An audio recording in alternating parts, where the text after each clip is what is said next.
সরাসরি দেখব সাংবাদিকদের মুখোমুখি হয়েছেন মুখ্যমন্ত্রী শুভেন্দু অধিকারী। আর প্রশান্তকে বাঁচানো যায়নি, লস অফ লাইফ হয়েছে।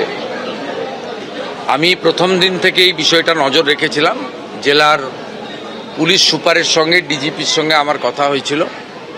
পরে আমি হোম সেক্রেটারিকে নির্দেশ দিয়েছিলাম মামলাটা যাতে সিআইডি নেয়। সিআইডি মামলাটা নিয়েছে 21 তারিখে। আজকে আমি ওনার বাড়িতে এসেছিলাম সহানুভূতি, সমবেদনা এবং এই দুঃখজনক ঘৃণ্য ঘটনার প্রতিবাদ করতে। বাড়ির লোকেদের সঙ্গে আমার কথা হয়েছে। হাজার হাজার গ্রামবাসীরা প্রশান্ত দে একটি পরোপকারী এলাকার মানুষের ভালো মন্দে যুক্ত ছিলেন, সব কথা বলেছেন। আমি এখানে সিআইডি এবং আমাদের এই জোনের যিনি আইজি আছেন তিনি ছিলেন এবং ডিআইজি, এসপি, জেলা শাসক সবাই ছিলেন। আমাদের হাওড়া জেলার 3 এমএলএ আমার সঙ্গে ছিলেন, যারা আমাদের পার্টির এমএলএ, বিজেপির এমএলএ, আমার কলিগ, তারা ছিলেন। আমি পুরো বিষয়টা রিভিউ করেছি। আমাকে পুলিশ সিআইডি অ্যাডমিনিস্ট্রেশন, পুলিশ অ্যাডমিনিস্ট্রেশনের পক্ষ থেকে বলা হয়েছে মোট 51 জনের নামে এফআইআর হয়েছে, 10 জন এখন অবধি অ্যারেস্ট হয়েছে। আমি তাদেরকে নির্দেশ দিয়েছি বাকি 41 জন যেখানেই থাকুক, পাতালের ভিতরে থাকলেও খুঁড়ে বের করে অ্যারেস্ট করতে হবে। দ্বিতীয়ত হচ্ছে জেলা শাসক মহোদয়কে ধন্যবাদ জানাই। প্রথমেই তিনি 4 লক্ষ টাকা ডিজাস্টার যে ফান্ড আছে জেলার, সেখান থেকে পরিবারকে দিয়েছিলেন। আবারও বলি, অর্থ দিয়ে মৃত্যুর ক্ষতিপূরণ হয় না, কিন্তু পরিবারের পাশে দাঁড়ানো কর্তব্য, যে কোনো সরকারের কর্তব্য। আজকে আমি সিএম রিলিফ ফান্ড থেকে আরও 5 লাখ টাকা দিলাম এবং ওনার যে মেয়ে রয়েছে, বড় মেয়ে 22 বছর বয়স, তাকে আমরা একটি জব দিলাম আমাদের বিডিও অফিসে নিয়ম মেনে। কারণ সরকারি চাকরি, স্থায়ী চাকরি পরীক্ষা দিয়ে হয়। এখানে একটি কন্ট্রাকচুয়াল জব তার বাড়ির কাছে বিডিও অফিসে দেওয়া হয়েছে। নিশ্চয়ই আগামী দিনে তার ভবিষ্যৎ আমরা দেখব, আমাদের ক্ষমতার মধ্যে দেখব। এটা টেম্পোরারি তাদের পরিবারের পাশে দাঁড়ানো, যাতে পরিবারের মূল আর্নিং মেম্বার তিনি চলে যাওয়ার পরে পরিবারটি অনাথ না হয়ে যায়, এটাও আমাদের কর্তব্যের মধ্যে পড়ে। ওর বৃদ্ধ বাবা মাকে যাতে ওল্ড এজ পেনশন এবং অন্যান্য যে ওয়েলফেয়ার মেজার্স আছে, জেলা শাসক মহোদয়কে আমি বলেছি তিনি এটা করে দেখবেন। আর আমি পরিবারকে বলে এসেছি যে এফআইআর নেমড অল অ্যাকিউজড, যাদের বিরুদ্ধে এভিডেন্স আছে তাদের প্রত্যেককে সিআইডি অ্যারেস্ট করবে। CID also a part of the police, অতএব এটা পুলিশ মন্ত্রীর রেসপন্সিবিলিটি। এবং সাথে সাথে আমি এটাও বলেছি যে এসপি ছিলেন, আইজি ছিলেন, ডিআইজি ছিলেন, সিআইডির সিনিয়র আধিকারিকদের যে সিট টিম গঠন করা হয়েছে 10 মেম্বার্স, তাদের 3 জন ছিলেন। ক্লিয়ার মেসেজ এবং ডাইরেকশন, কাস্টডির মধ্যেই চার্জশিটেড করতে হবে এবং কাস্টডি ট্রায়াল যাতে শুরু করানো যায় সে ব্যবস্থাও করতে হবে। যা যা পানিশমেন্টের প্রভিশন ভারতীয় ন্যায় সংহিতাতে আছে বিএনএসে, সেটা দেওয়া হবে। আমি একাধারে পুলিশ মন্ত্রীও যেমন ল জুডিশিয়াল ডিপার্টমেন্টও আমি দেখি। আমি এখানে চার্জশিট দিয়ে দিলে স্পেশাল পিপিও অ্যাপয়েন্ট করে দেবো, যাতে উইদিন স্টিপুলেটেড টাইম, শর্ট টাইমের মধ্যে তারা বিএনএসের অন্তর্গত পানিশমেন্ট, চার্জশিটে যে পানিশমেন্ট রেকমেন্ড করবে আইও, সেই পানিশমেন্ট যাতে পায় সেটাও আমরা মনিটর করব। এর আগে এই ধরনের অনেক ঘটনাতে বিচার পায়নি বলে আজকে এই আস্ফালন হয়েছে। 2021 সালে পোস্টপোল ভায়োলেন্সে এই এলাকায় প্রচুর এই ধরনের ভুরি ভুরি অভিযোগ আছে। বাইনানে তো একজন মূকবধির মহিলাকে রেপও করা হয়েছে, যে মামলা সিবিআই নিয়েছে। এগুলোতে পানিশমেন্ট হয়নি বলে প্রকাশ্যে বুক ফুলিয়ে গুন্ডারা, খুনিরা, অত্যাচারীরা ঘুরে বেড়াচ্ছে বলে এদের সাহস বেড়েছে। এর বাইরেও এদের প্রপার্টি সহ যা যা ইলিগ্যাল কাজ আছে, আমি ডিএম ম্যাডামকে বলে গেছি, it's my direction, fact finding করে বলতে হবে যে যারা জমি কবজা করে রেখেছে কিনা, অবৈধ বিল্ডিং করে রেখেছে কিনা, সেখানেও লফুল অ্যাকশান নেব এবং একটা দৃষ্টান্তমূলক অ্যাকশান হবে, যাতে এই এলাকায় আগামী দিনে আইন হাতে তুলে নিয়ে এই ধরনের মানবাধিকার লঙ্ঘন করে কোনো অত্যাচার এবং কোনো নিষ্পাপ দেহ প্রাণ কেড়ে না নিতে পারে। এটা হচ্ছে আমাদের দায়িত্ব, কারণ শাসকের আইন উঠে গেছে এই রাজ্যে, এখন আইনের শাসন প্রতিষ্ঠা হয়েছে, এটা প্রতিষ্ঠা করার দায়িত্ব আমার। এর আগে পুলিশ মন্ত্রী, মুখ্যমন্ত্রী আমার জানা নেই তারা ভিকটিমের বাড়িতে এসে কেস মনিটরিং করার কোনো ইতিহাস আপনাদের চোখেও পড়েনি। কিন্তু আমি বলতে পারি, যাদের ত্যাগের বিনিময়ে এই রাজ্যে রাষ্ট্রবাদী সরকার তৈরি হয়েছে, আমাকে মুখ্যমন্ত্রীর মতো গুরুদায়িত্ব আপনারা দিয়েছেন, আপনাদের ভরসার জায়গাটাকে সম্মানের সঙ্গে, আস্থার সঙ্গে রক্ষা করার দায়িত্ব আপনাদের মুখ্যমন্ত্রী। শুভেন্দুবাবু, আপনি প্রথম দিন থেকে বলে আসছেন যে তামান্নার ক্ষেত্রেও দেখেছি যারা অভিযুক্ত তারা একে একে ধরা পড়ছে, সব ধরা পড়ে গেছে একজন ছাড়া। পলিটিক্যাল কারণে ধরা হতো না, ভোট ব্যাংকের জন্য ধরা হতো না, ধর্ম সম্প্রদায় দেখে ধরা হতো না। এর গত বছর আপনারা মহরমের মিছিলে অস্ত্র দেখেছেন, এবছর গোটা রাজ্যে অস্ত্র দেখেননি। আমি তো পুলিশকেও ধন্যবাদ দেব, যারা মহরম করেছে তাদেরও ধন্যবাদ দেব। এদেরকে লাইনে আনার দায়িত্বটা আমাদের। এদের এতদিন বলা হতো যা খুশি করবে, কেউ কিছু করবে না। এখন পুলিশ বলছে সরকারের পক্ষ থেকে যা করবেন আইন মেনে করুন, তাই সবাই আইন মানছে। সবাই আইন মেনে নিলে আমাদের কোনো অসুবিধা নেই, সে যে ধর্মেরই হোক, যে দলেরই হোক, যে সম্প্রদায়েরই হোক।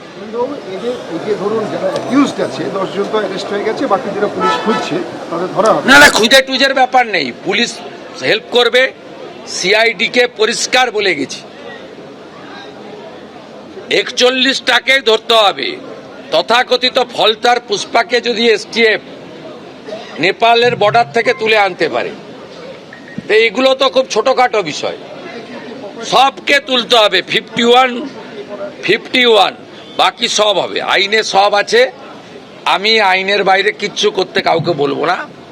আইনে যা যা আছে সেটা হতো না, সেটা হবে। সেটা হলেই পরবর্তীকালে এই ধরনের জঘন্য কাজ করার ক্ষেত্রে 5 বার ভাবতে হবে। Thank you.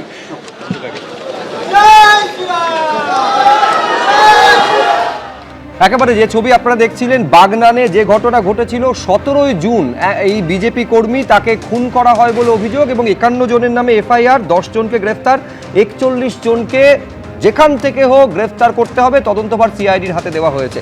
আমি এইখানে শুরুতে প্রাক্তন পুলিশ কর্তা সলিল ভট্টাচার্যের কাছে এই কারণে আসবো, যেটা একদম এক তো হচ্ছে মুখ্যমন্ত্রী এবং পুলিশ মন্ত্রী হিসেবে খুব স্পষ্ট বার্তা, আইনের শাসন প্রতিষ্ঠা করতে হবে। সলিলদা, না, শাসকের আইন উঠে গেছে। শাসকের আইন যবে থেকে এই গভর্নমেন্ট টেক ওভার করেছে, বারবার কিন্তু মুখ্যমন্ত্রী বলেছে আমাদের মেইন আমাদের টার্গেট হচ্ছে আইনের শাসন প্রতিষ্ঠা করে, এবং দেখা যাচ্ছে তাই হয়েছে। তমান্নার কেসে পর্যন্ত তাই হয়েছে। এখন পর্যন্ত যাদের যাদের এফআইআর নেমড আসামি ছিল প্রত্যেককে অ্যারেস্ট করা হয়েছে।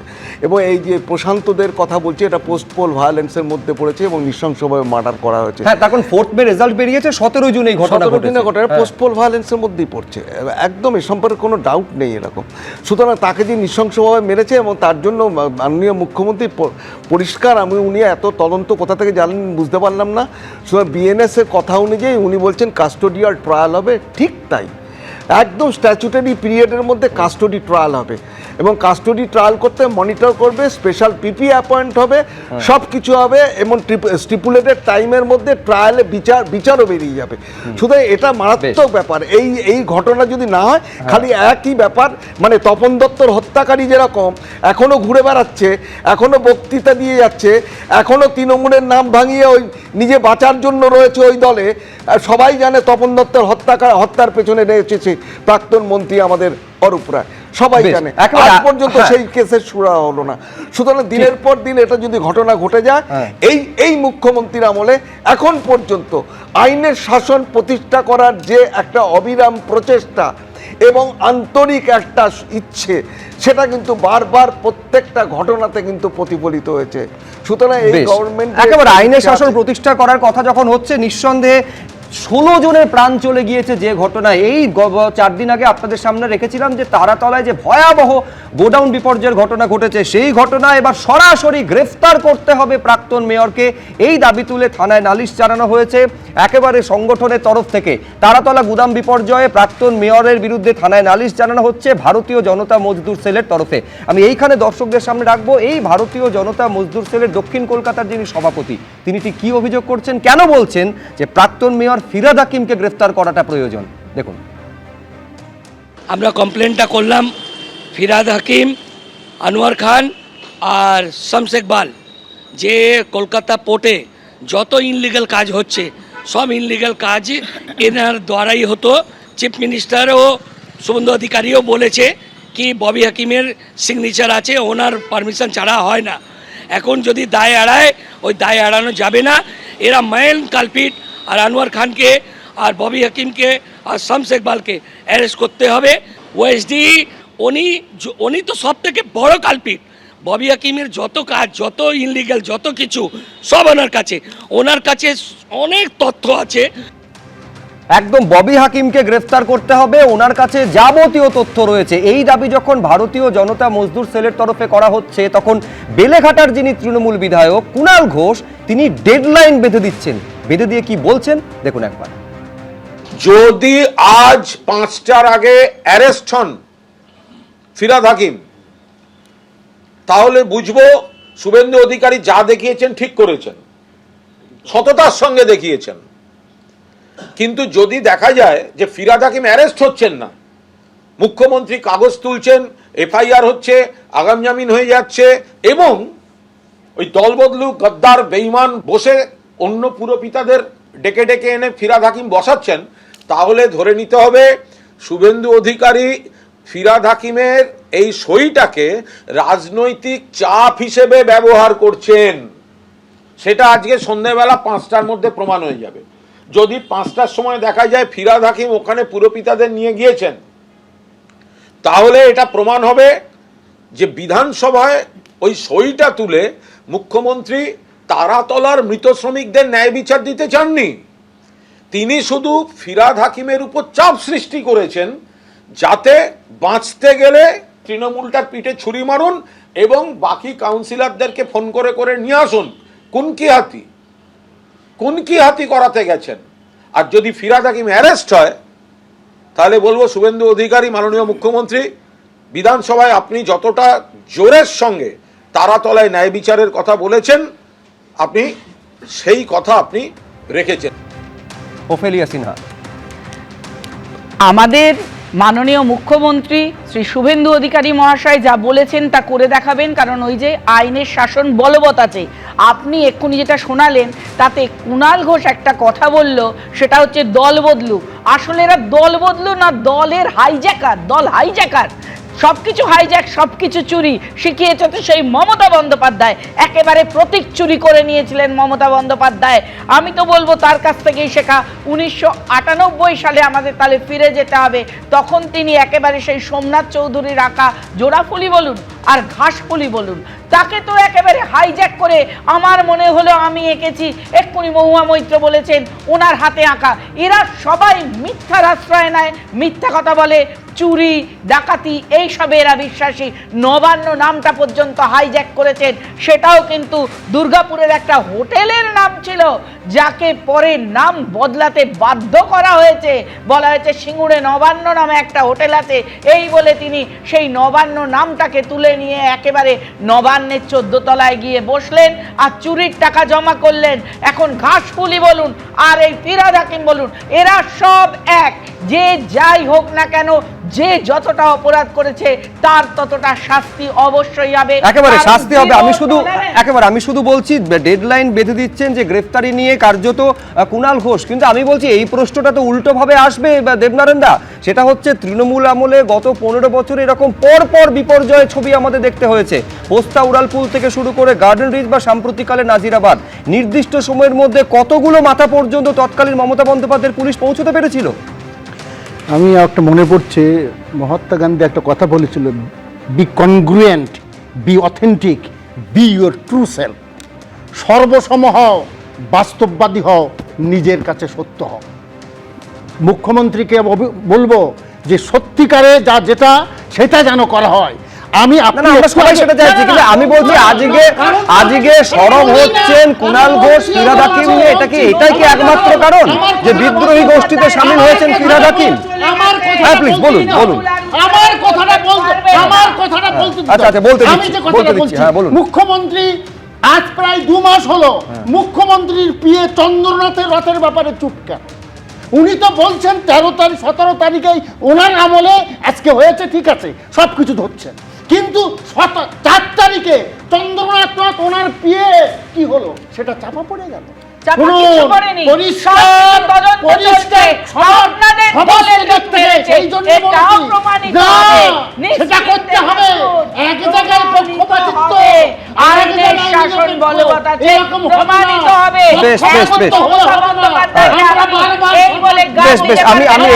আমি এইখানে প্রতীপ চট্টোপাধ্যায়ের কাছে আসবো, প্রতীক থেকে প্রতীপের কাছে আমি আসবো, কিন্তু তার আগে যে কার্যত দাবি আজকে তুলেছেন কুণাল ঘোষ একেবারে ডেডলাইন বেঁধে দিয়ে, তা নিয়ে তারই সতীর্থ বিধানসভার ভেতরে মধ্যমগ্রামের বিধায়ক রথীন ঘোষ, তিনি কি বলছেন দেখুন।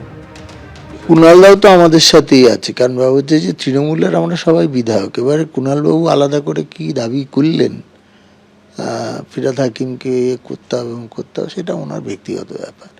আমরা মনে করি যে কোনো জিনিসই তদন্ত সাপেক্ষে, মুখ্যমন্ত্রীও তাই বলেছেন, তদন্ত সাপেক্ষে যা হবে হবে।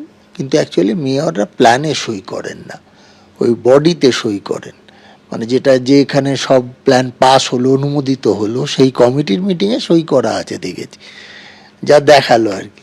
তা সত্ত্বেও গভর্নমেন্ট তদন্ত করে দেখুক কি হয়।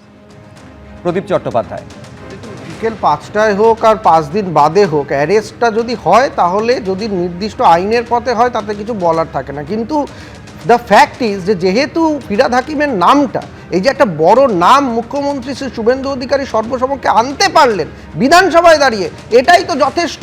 এই আগের মুখ্যমন্ত্রী কতগুলো, এই যে আপনি কথা বললেন, কতজনের নাম এরকম বড় বড় নামের দায়িত্ব আপনাদের সই আছে এটা দেখিয়েছিলেন। যখন নাজিরাবাদ কাণ্ড হলো সেখানে ফায়ার ক্লিয়ারেন্স কে দিয়েছে সেই সই মুখ্যমন্ত্রী কি দেখাতে পেরেছিলেন যে হ্যাঁ আমার একে তদন্তের আওতায়? বরং বিধানসভার ভিতরে এইটা আমরা শুনেছি যে ইডি শেখ শাহজাহানকে টার্গেট করেছে, এবং তারা হচ্ছে গিয়ে শওকত মোল্লাকেও বলেছে যে আমার সিকিউরিটি নিয়ে নাও, ওকে সিকিউরিটি দাও, এই সব অ্যাসেট, জ্যোতিপ্রিয় মল্লিক অ্যাসেট। ফলে আজকে তৃণমূল কংগ্রেসের আমলে একটা কালো টাকার কারবার চলছিল। এই কালো টাকার কারবার যারা চালাচ্ছিলেন তার হচ্ছে গিয়ে দুটো স্পষ্ট মাথা, একটা অভিষেক বন্দ্যোপাধ্যায়, একটা ফিরহাদ হাকিম। পুরসভার যে দুর্নীতি, যত বেআইনি কাজকর্ম, তার দায়িত্ব আজকে নিতেই হবে। আপনি বলুন, আমরা কেন অভয়ার মৃত্যু যখন হয়েছে তখন কেন আমরা সেই কলেজ, সেই মেডিকেলের যিনি প্রিন্সিপাল সন্দীপ বাবু, তার উপরে কেন আমরা বলছিলাম? কারণ দায়িত্ব নিতে হবে। একেবারে অভিযোগ দায়ের হয়েছে, অভিযোগের ভিত্তিতে কি ব্যবস্থা হয় সেদিকে নজর থাকবে। দেখুন, কালীচরণ গ্রেফতার হয়েছে, সলিলদা মাথা অবধি পৌঁছতে পারবে পুলিশ? দেখো, কালীচরণ গ্রেপ্তার হলে হবে না, কিন্তু কারণ তোমার গার্ডেন ডিচের ঘটনা কিন্তু এখনো পর্যন্ত ওই কেসটা কেন রিভাইভ হবে না আগে সেটা বলো। আর তোমার এই যেটা ব্রেস্ট ব্রিজের যে ঘটনাটা ঘটলো, এই কেসটাতে কিন্তু এই ফিরহাদ হাকিমের সঙ্গে আনোয়ার যে কাউন্সিলর শামস ইকবাল, যে তোমার গার্ডেন ডিচের যে কাউন্সিলর, যে আজ থেকে 15 বছর, মানে এই তৃণমূল সরকার আসার পর থেকে সে কোন গাড়ি চড়তো, 4 কোটি টাকা দামের সে গাড়ি চড়তো, একটা প্রমোটারকে অ্যারেস্ট করে ছেড়ে দিল, 12টা লোককে বাঁচাতে পারলো না। এই যে মার্ডার কেসটা হলো সেটাও কাগজে কলমে হয়ে গেল, একটা কোনো অ্যাকশন হয়নি। এই কেসটাতে কিন্তু আমি বলছি একে কিন্তু অ্যাজ এমএলএ এই ববি হাকিমকে, কাউন্সিলর আনোয়ার, আসগর তো মারা গেছে, এরা কিন্তু ডাইরেক্টলি ইনভলভ, এরা কম্প্রোমাইজ করা হয়েছে। তোমার আগের দিন আমি শুধু মনে করিয়ে দেবো যে গার্ডেন রিচের সময় তৎকালীন মেয়র বলেছিলেন কাউন্সিলরের ক্ষেত্রে কি করবে, কিন্তু সেই প্রাক্তন মেয়রেরই গ্রেফতারের দাবি সামনে এসেছে। আমি আপাতত আলোচনা এই পর্যন্ত, যখন কথা বলছি তখনও পর্যন্ত কিন্তু গুরুত্বপূর্ণ বৈঠক চলছে তপসিয়ায়। আরও আপডেট নিয়ে ফিরে আসছি, চোখ রাখুন সন্ধ্যে 7টায় এবিপি আনন্দে।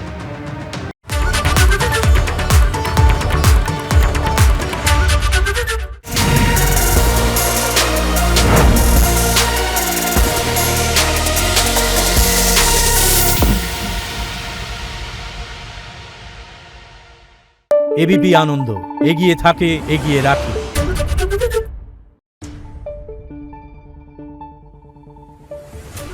রাখি।